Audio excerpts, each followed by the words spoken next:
नमस्कार मेरे प्यारे साथियों, मैं डीपी आज एक नए वीडियो के साथ आप लोगों के सामने हूं और आज मैं बात करूंगा जेलेंस्की की।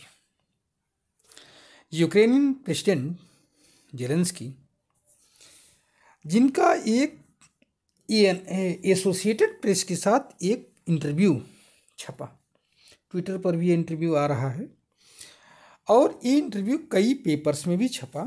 हालांकि बहुत सारे पेपर्स ने, जिसमें बीबीसी का भी नाम है और आप देखोगे वाशिंगटन पोस्ट की नाम है, राइटर्स में भी चल रहा है, लेकिन उस इम्पॉर्टेंट पोर्शन को पता नहीं क्यों कट कर दिया गया है, जिसकी चर्चा मैं इसमें करूंगा। अच्छा, ये बात जो है गार्जियन में छपी है। यूक्रेन्स का प्रवड़ करके एक पेपर आता है, PRAVDA, यूक्रेन्स का UKRAINSK, यूक्रेन्स का PRAVDA प्रवण यूक्रेन फॉर्म करके एक चैनल है, उसी पर ये आया है, न्यूज़पेपर है, न्यूज़पेपर है।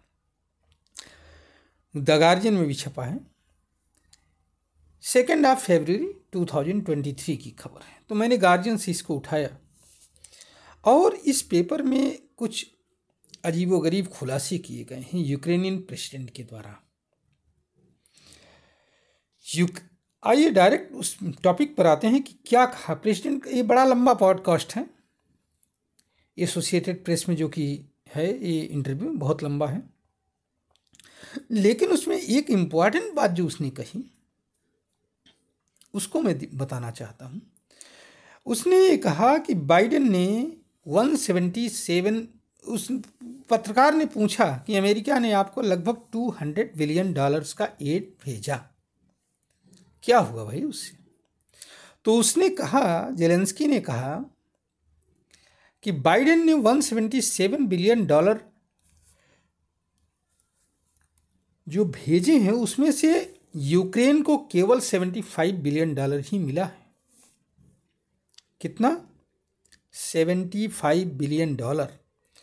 और बाइडेन प्रशासन कह रहा है कि हमने $177 बिलियन यूक्रेन को भेजा है, दिया है।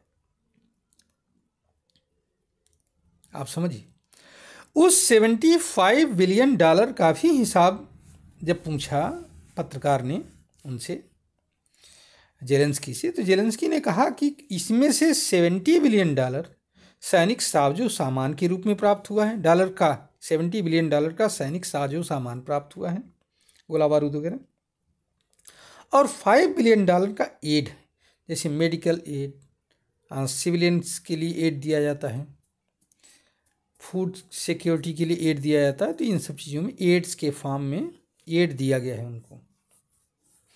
बाकी पैसे कहाँ गए ये तो मैं बता नहीं सकता भाई, ये तो बाइडेन प्रशासन ही बता सकता है। अब यहाँ सवाल कई पैदा हो गए कि बाइडेन कह रहे हैं कि हमने $177 बिलियन दिया, और जेलेंस्की कह रहे हैं कि हमें केवल $75 बिलियन, कहीं के $76 बिलियन का भी जिक्र है, तो $76 बिलियन या $75 बिलियन ही हमें प्राप्त हुए। कौन झूठ बोल रहा है समझ में नहीं आ रहा है। बाकी पैसे गए कहाँ? तो कहा गया कि ये खेल है करप्शन का। यूएसए में, जिसे हम यहाँ करप्शन कहते हैं, यूएसए में वहाँ क्या कहा जाता है? लॉबिंग कहा जाता है। लॉबिंग शब्द बहुत बढ़िया है, लॉबिंग में सब खर्च हो गए। अब इसी तरह का एक पॉडकास्ट और आया था 6 जनवरी को। उस समय जो है क्यू इंडिपेंडेंट में एक खबर छपी थी, जिसमें जेलेंस्की ने कहा था कि यूएसए प्रशासन कह रहा है कि उसकी आधी सहायता ही जो है यूक्रेन में पहुंची है। नहीं, जितना यूएसए प्रशासन कह रहा है उसकी आधी राशि वहां पहुंची है। अब देखिए, 6 जनवरी को ये आदमी कह रहा, और उसी चीज को अब कल परसों में से, मतलब 2 फरवरी को ये दोहरा रहा है, 1 फरवरी 2 फरवरी को। मतलब ये निकल रहा है कि जेलेंस्की इससे क्या जताना चाहता है। तो 2-3 बातें हैं। एक तो ट्रंप के फेवर की बात कर रहा है, हाँ, ट्रंप को एक क्लू दे रहा है कि देखिए बाइडेन प्रशासन में कितना भ्रष्टाचार हुआ है, अगर आप चाहें तो आप इससे बदला ले सकते हैं, जांच करवा सकते हैं। अच्छा, जब इनसे पूछा गया जेलेंस्की से कि आखिरकार ये कहाँ पैसा आखिर क्यों नहीं पहुंचा, तो जेलेंस्की ने कहा कि ऑडिट का विषय, ये तो जांच से ही पता लगेगा। समझ रहे हैं ना। और जेलेंस्की की स्वीकारोक्ति से हुआ क्या, ये जब जेलेंस्की ने एक्सेप्ट कर लिया कि हमें केवल $75 बिलियन मिला है, तो इससे जो है ट्रंप प्रशासन को ही बल मिल गया और इससे बाइडेन को आराम से बेईमान घोषित किया जा सकता है। हालांकि जेलेंस्की ने कहा कि ऑडिट कराइए, सब पता लग जाएगा। एलन मस्क ने इसको नोट किया है, अपने ध्यान में लिया है, और जेलेंस्की इसमें ट्रंप के लॉयल बनने की कोशिश कर रहे हैं, इसलिए इसे जो है रिवील किया है, अर्थात इसके पत्ते खोले।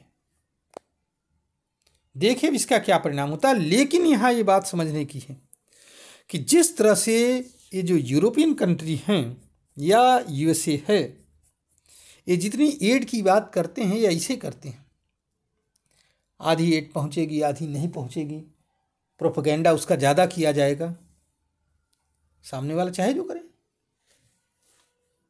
क्योंकि ये सहायता के नाम पर ही कर रहे हैं।